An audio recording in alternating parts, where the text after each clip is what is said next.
हाँ जी, नमस्कार, जय हिंद। आप सभी का राजस्थान क्लासेस के यूट्यूब प्लेटफॉर्म पर बहुत बहुत वेलकम है। दोस्तों, सेट 10+2 एग्ज़ाम के लिए जो 11 फरवरी का आपका पेपर होने वाला है, उसके लिए हम लोग ये मॉडल पेपर कवर करने वाले हैं। और मैं आपको बता दूं, यहाँ से आपको एग्ज़ाम में अधिक से अधिक प्रश्न देखने को मिलेंगे। दोस्तों, ये राजस्थान जीके के क्वेश्चन रहेंगे। कहीं ना कहीं 3-4 प्रश्न जरूर पुट अप होंगे आपके एग्जाम में। दोस्तों, आज का पहला प्रश्न है, निम्न में से किस जिले में हाड़ौती का पठार का विस्तार नहीं है? तो दोस्तों, इनमें से किस जिले में हाड़ौती के पठार का विस्तार नहीं है? तो सवाई माधोपुर में नहीं है, यानी ऑप्शन डी आपका सही जवाब होगा। कोटा में है, बारां में है, बूंदी में है और झालावाड़ में भी है। 4 जिलों में है दोस्तों, कहीं ना कहीं। ठीक है, ओके। राज्य का आर्द्र जिला कौन सा कहलाता है? इनमें से वो कौन सा जिला है जो सबसे आर्द्र है? तो दोस्तों, झालावाड़ है, लेकिन उसके बाद नंबर बांसवाड़ा का आता है, उसके बाद सिरोही का आता है। ठीक है, ऐसे में भी आपको याद रख लेना है। और अगला सवाल आपकी स्क्रीन पर है, राजस्थान के किस प्रदेश में एंटीसोल समूह की मृदा मिलती है? दोस्तों, ये सवाल रट लेना और आखिर तक बने रहना। और मैं आपको बता दूं, ये क्लास जरूर शेयर करना आपके दोस्तों के साथ। प्रश्न 100% पूछे जाएंगे यहाँ से। राजस्थान के किस प्रदेश में एंटीसोल समूह की मृदा मिलती है? तो दोस्तों, यहाँ पे पश्चिमी को लॉक कर देंगे आप लोग, पश्चिमी क्षेत्र, यानी ऑप्शन बी आपका सही जवाब हो जाएगा। और अगला सवाल आपकी स्क्रीन पर है, साबरमती नदी के बारे में सत्य कथन कौन सा है? इसका उद्गम उदयपुर के दक्षिण पश्चिम से होता है। दोस्तों देखिए, सही जवाब बताना है आपको, बिल्कुल सही बात है। प्रारंभ में यह वाकल नदी के नाम से जानी जाती है। तो ओके, ठीक है, हम लोग ऑप्शन सी को लॉक कर देते हैं। दोनों के दोनों जो है कहीं ना कहीं आपके सही है दोस्तों। अगला सवाल है, राजस्थान में उपलब्ध जल के अधिकतम संग्रहण, संरक्षण एवं उपलब्ध जल का न्यायोचित उपयोग करने के परिप्रेक्ष्य में राजीव गांधी जल संचय योजना की शुरुआत की गई? तो दोस्तों, 20 अगस्त 2019 को की गई। 20 अगस्त 2019 को। यहाँ पे आपका राइट आंसर होगा ऑप्शन ए। बिल्कुल शानदार सवाल है। राजस्थान में वैधानिक स्तर पर कितने वन मंडल है? राजस्थान के अंदर वैधानिक स्तर पर कितने वन मंडल है? दोस्तों, 16 वन मंडल है, याद रखना। बहुत इंपॉर्टेंट सवाल है, पूछा जा सकता है एग्जाम में। और राजस्थान के सबसे छोटे कृषि जलवायु खंड आर्द्र दक्षिणी मैदान में जो है कौन से जिले सम्मिलित है? ऐसे में आपसे सवाल किया जा रहा है। मैं आपको बता दूं, डूंगरपुर बांसवाड़ा है, उदयपुर चित्तौड़गढ़ है, यानी ऑप्शन डी आप सभी का लॉक हो जाएगा। 1 और 2 दोनों के दोनों सही है आपका आंसर। ठीक है, अगला सवाल है, सूची फर्स्ट को सेकंड के साथ सुमेलित करना है। और आपकी स्क्रीन पर पूरा का पूरा कंप्लीट ये आपका क्वेश्चन भी है। उम्मीद करता हूँ आपको अच्छे से शो हो रहा होगा। देखिए, कोयला गैस खाने और जिला केसर देसर कहाँ पर है? आप कहेंगे सर बीकानेर में, यानी 3 के साथ जाएंगे। कपूरी बोले सर बाड़मेर में, 4 के साथ जाएंगे। और मातासू कहाँ पर है? बोले सर नागौर में, 2 के साथ जाएंगे। तनोट बोले सर जैसलमेर में, 1 के साथ जाएंगे। 3 4 2 1 3 4 2 1 दोस्तों, 3 4 2 1 यानी ऑप्शन सी के साथ में जाएंगे। बहुत इजी सवाल था आपका, बहुत इजी है ना। अगला सवाल देखिए, पूछा क्या जा रहा है कि जिला परिषद में सदस्य के रूप में निर्वाचन के लिए अहर्ताएं हैं, यानी क्या योग्यताएं हैं? दोस्तों, यहाँ पे आप याद रखना, यदि व्यक्ति ने 21 वर्ष की आयु प्राप्त कर ली हो, ये ठीक बात है। कुष्ठ रोगी नहीं है, बिल्कुल ठीक बात। 2 से अधिक संतान वाला नहीं हो, तो उपरोक्त सभी कहीं ना कहीं ऑप्शन डी आपका सही की तरफ जा रहा है। और अगला सवाल देखिए, सीमावर्ती क्षेत्र विकास कार्यक्रम BADP संबंधी निम्न कथनों पर विचार करना है आपको। भारत सरकार द्वारा 1993-94 से राजस्थान के 13 जिलों में सीमावर्ती क्षेत्र विकास कार्यक्रम पुनः प्रारंभ किया गया है दोस्तों, है ना। और देखो, इस कार्यक्रम का मुख्य उद्देश्य सीमा क्षेत्र में रहने वाले दुर्गम एवं दूरस्थ क्षेत्रों में रहने वाले लोगों की विशिष्ट आवश्यकता की पूर्ति करना है। यह योजना 100% राज्य प्रवर्तित योजना है। दोस्तों, बात करें ना, तो यहाँ पे आपका राइट आंसर होगा केवल क और ख सही है। क्यों ग क्यों सही नहीं है? क्योंकि ये केवल और केवल केंद्र सरकार की योजना है, पूर्णतः, है ना, केंद्र सरकार की है, ना कि राज्य सरकार की। ये चीज आप याद रख लेना, बाकी जो है वो हम देख लेंगे। अगला सवाल है, DPAP कार्यक्रम वर्तमान में केंद्र और राज्य सरकार के मध्य कितने प्रतिशत वित्तीय सहयोग से चल रहा है? तो याद रखना 50-50 का चल रहा है दोस्तों, 50-50 का। ठीक है, अच्छा सवाल है। और अगला सवाल है, राज्य देखिए, राजस्थान राज्य विद्युत निगम लिमिटेड का ताप विद्युत गृह स्थित है दोस्तों, कहाँ पर स्थित है? आपका आंसर आएगा अंता कहाँ पर है? अंता 12 में है। ठीक है, बिल्कुल आसान सा सवाल था और आपने ठीक करा है। खनिज तेल के भंडारों की दृष्टि से राजस्थान का जो जिला महत्वपूर्ण होता जा रहा है वह कौन सा है? तो देखिए वह है बाड़मेर, और इसको आप खनिज की राजधानी, खनिजों की राजधानी या खनिज राजधानी भी कह सकते हैं भारत की। दोस्तों याद रखना, ये बिल्कुल कहीं ना कहीं सुर्खियों में और चर्चित भी है। अगला सवाल देखिए, कीर्ति स्तंभ प्रशस्ति के संदर्भ में निम्न में से सत्य कथन कौन सा है? दोस्तों ये आपसे सवाल किया जा रहा है। देखिए इसका प्रशस्तिकार महेश भट्ट था, यह राणा कुंभा की प्रशस्ति है। ठीक है, प्रशस्ति में कुंभा द्वारा रचित ग्रंथ और उसकी उपाधियों के बारे में बतलाया गया। प्रशस्ति में कुंभा द्वारा मालवा और गुजरात की संयुक्त सेना को परास्त करने और विजय के उपलक्ष्य में चित्तौड़ में विजय स्तंभ बनाने विजय स्तंभ के निर्माण का उल्लेख भी है। तो दोस्तों कहीं ना कहीं ऑप्शन डी जो है आपका सही जवाब होगा। उपरोक्त सभी सही आंसर है, उपरोक्त सभी आंसर जो है बिल्कुल सारे के सारे सही है। आवानेरी और राजौरगढ़ के कलात्मक वैभव किस काल के हैं, और इससे आसान क्या हो सकता है? आप कहेंगे गुर्जर प्रतिहारों के हैं, यानी ऑप्शन ए आपका लॉक हो जाएगा। आवानेरी दौसा में है और राजौरगढ़ आपका अलवर में है दोस्तों। ठीक है, अच्छा सवाल था। कुमारपाल प्रबंध में उल्लेख है कि चित्तौड़ के किले का निर्माण एक मौर्य राजा ने करवाया था, उस राजा का नाम क्या था? दोस्तों तो दोस्तों याद रखना, चित्रांगद मौर्य था उसका राजा का नाम, और 7वीं सदी में इसका निर्माण करवाया था। ठीक है, और राजा मानसिंह ने किस नगरों की स्थापना की थी? देखिए दोस्तों राजा मानसिंह ने, मानसिंह वही दोस्तों जो फर्स्ट मानसिंह थे और कछवा शासक थे। ठीक है, अकबर के जो है हम कह सकते हैं कि उनके अंडर में काम करते थे, अकबर के अंडर में काम करते थे। तो उपरोक्त दोनों अकबर नगर बंगाल और मानपुर बिहार में स्थापना की थी मानसिंह ने। साधु सीताराम दास ने बिजोलिया के किसानों में जागृति उत्पन्न करने और उनके हितों के संरक्षण के लिए किस संगठन की स्थापना की? दोस्तों तो याद रखना मित्र मंडल संगठन की स्थापना करी थी शुरुआत में। ऑप्शन ए आपका सही होगा, लेकिन याद रखना 1897 से लेकर 1941 तक लगातार 44 वर्षों तक चलने वाला ये लंबे अंतराल का जो एक प्रकार का सबसे लंबे अंतराल का ये किसान आंदोलन था दोस्तों। ठीक है, जिसमें सभी ने भाग लिया था, कहीं ना कहीं माणिकलाल वर्मा, विजय सिंह पथिक, ठीक है, ये साधु सीताराम दास, शुरुआत इन्होंने करी थी। नसीराबाद में 15वीं बंगाल इन्फेंट्री के सैनिकों ने विद्रोह की शुरुआत कब की थी? तो दोस्तों राइट आंसर आप सभी का हो जाएगा 28 मई 1857। 28 मई 1857 को विद्रोह किया था। ऑप्शन सी आप सभी का लॉक हो जाएगा। और मैं आपसे बात करूं, ये प्रथम विद्रोह था राजस्थान में क्रांति का। ठीक है, और लेकिन भारत में प्रथम विद्रोह जो कि आपका पूछा तो न जाए, लेकिन याद रखिएगा 10 मई मेरठ से शुरुआत होती है दोस्तों, यूपी से। ठीक है, अगला सवाल देखिए पूछा क्या जा रहा है कि भाई जोधपुर की स्वतंत्रता सेनानी जिन्होंने केसरिया साड़ी पहनकर महिलाओं के सत्याग्रह दस्ते का नेतृत्व किया था, जोधपुर की बात हो रही है दोस्तों। तो राइट आंसर आप सभी का होना चाहिए ऑप्शन बी, महिमा देवी किंकर को लॉक करेंगे, यानी ऑप्शन बी आपका सही जवाब होगा। अगला सवाल देखिए, अगला सवाल निम्न में से किस एक जिले में गोडवाड़ी बोली बोली जाती है? इनमें से वो कौन सा जिला है? जैसलमेर, मारवाड़ी, डूंगरपुर में वागड़ी, अजमेर में। दोस्तों अजमेर में हम बात करें तो अजमेर में तो आपके जो है ना, अजमेर में देखो हम बात करें तो देखो मारवाड़ी की ही एक शाखा कह सकते हैं, जैसे अजमेरी भी बोली जाती है, तो पूर्वी भाग में कहीं कहीं जो है ना ढूंढाड़ी बोली भी बोली जाती है। ठीक है, अच्छा तो यहाँ पे आपका राइट आंसर होगा ऑप्शन बी, जालोर और पाली क्षेत्र में गोडवानी बोली बोली जाती है। निम्न में से किसे जोधपुर की ख्यात भी कहा जाता है? जोधपुर की ख्यात यानी कि दोस्तों बताइए राइट आंसर क्या होगा? ऑप्शन बी बांकीदासरी ख्यात हो जाएगा आपका राइट आंसर। ठीक है, और बीकानेरी ख्यात दयालदासरी ख्यात वो कहा जाता है, तो यहाँ पे आपका राइट आंसर ऑप्शन बी होगा। जैसलमेर का अर्ध शाखा किस शासक के समय हुआ था? तो लूणकरण के समय हुआ था दोस्तों, ऑप्शन बी आपका सही जवाब होगा। और अगला सवाल देखिए,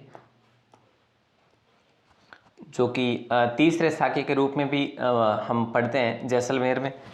ठीक है, और हम बात करें तो 1550 ईस्वी का है। ठीक है, ओके सर, ठीक है, याद रखेंगे। अगला सवाल देखिए, पूछा जा रहा है राजस्थान के एकीकरण के चतुर्थ चरण 29 मार्च 1949 में किन क्षेत्रों को सम्मिलित किया गया दोस्तों? तो आप सभी को जानकारी है, जयपुर को किया गया, जोधपुर को किया गया, बीकानेर को किया गया, जैसलमेर को किया गया। ठीक है, तो यहाँ पे हम लोग ये कह सकते हैं कि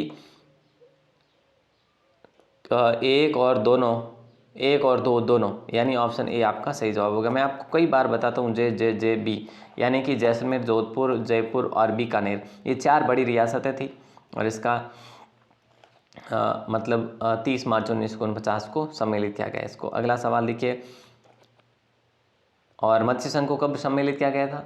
ये 15 मई 1949 को। अगला सवाल देखिए दोस्तों, जल झूलनी एकादशी मनाई जाती है। जल झूलनी एकादशी मनाई जाती है, तो याद रख लेना भाद्रपद शुक्ल एकादशी को जल झूलनी एकादशी मनाई जाती है। जल झूलनी भाद्रपद महीने की शुक्ल पक्ष एकादशी को दोस्तों याद रखना। बेटी की विदाई पर घर की स्त्रियों द्वारा मन हल्का करने के लिए गाए जाने वाला गीत कौन सा है? देखिए दोस्तों, राइट आंसर आप सभी का क्या हो जाएगा? बेटी की विदाई पर घर की स्त्रियों द्वारा मन हल्का करने के लिए गाए जाने वाला गीत कौन सा है? तो वो है ओलियो है दोस्तों, ठीक है, ओलियो है, याद रखना। ऑप्शन सी आप सभी का लॉक हो जाएगा। अगला सवाल देखो, राज्य में मांड गायकी का प्रमुख क्षेत्र है। राजस्थान में मांड गायकी का प्रमुख क्षेत्र कौन सा है? तो जैसलमेर है, ठीक है। रम्मत का भी प्रमुख क्षेत्र कौन सा है? जैसलमेर है दोस्तों, और बीकानेर भी है, याद रखना बीकानेर और जैसलमेर है रम्मत का, ठीक है, ओके। मांड गायकी जैसलमेर और बीकानेर बिल्कुल है। गोपाजी भट्ट दोस्तों राजस्थान की कौन सी लोक नृत्य शैली के कलाकार है? तो ऐसे में आपको याद रखना है, तमाशा को आप लोग लॉक कर देंगे दोस्तों, याद रखना। नृत्य जो केवल देखो तमाशा, याद रखना गोपाजी भट्ट राजस्थान के किस लोक नृत्य शैली के हैं? तो तमाशा के हैं, ठीक है। और स्वांग के आप सभी को पता है वो है देखो जो है ना, याद ही नहीं आ रहा, एक सेकंड, हाँ जानकी लाल भांड है ना, जानकी लाल भांड जो है स्वांग के। नृत्य जो केवल पुरुषों द्वारा किया जाता है, 29 नंबर का आंसर जो है कच्ची घोड़ी को लॉक करेंगे दोस्तों, ऑप्शन सी कच्ची घोड़ी आप सभी का सही जवाब होगा। क्या हो जाएगा? कच्ची घोड़ी, ऑप्शन सी। और ये जो है कच्ची घोड़ी शेखावटी क्षेत्र में किया जाता है, आप सभी को पता है। तेरहताली रामदेव जी के भक्त या फिर कह सकते हैं आराध्य जाति तेरहताली जो है वो उनके द्वारा किया जाता है, कामड़िया जाति के द्वारा, ठीक है। कथक जयपुर का है दोस्तों, सबको पता है, घूमर हर कोई कर सकते हैं जिनको आता हो। और अगला सवाल है करौली के लेकिन याद रखना घूमर महिलाओं द्वारा किया जाता है। करौली के यदुवंश की कुल देवी, जिसमें निकटवर्ती अग्रवाल भी अपनी कुल देवी मानते हैं, तो याद रखना केला माता को लॉक करेंगे आप लोग। किस माता को लॉक करेंगे? केला माता को लॉक करेंगे दोस्तों, ठीक है। अगला सवाल, केला माता का मंदिर कहाँ पर है? केला देवी करौली में मंदिर है दोस्तों, ठीक है। अंजना माता भी कहा जाता है इनको, अंजना माता भी कहा जाता है, अंजना देवी, ठीक है। अगला सवाल देखिए, मीराबाई ने किस निम्न में से किसे अपना गुरु बनाया? मीराबाई ने अपना गुरु संत रैदास को बनाया था, ऑप्शन सी आप सभी का लॉक होगा दोस्तों। अच्छा सवाल है।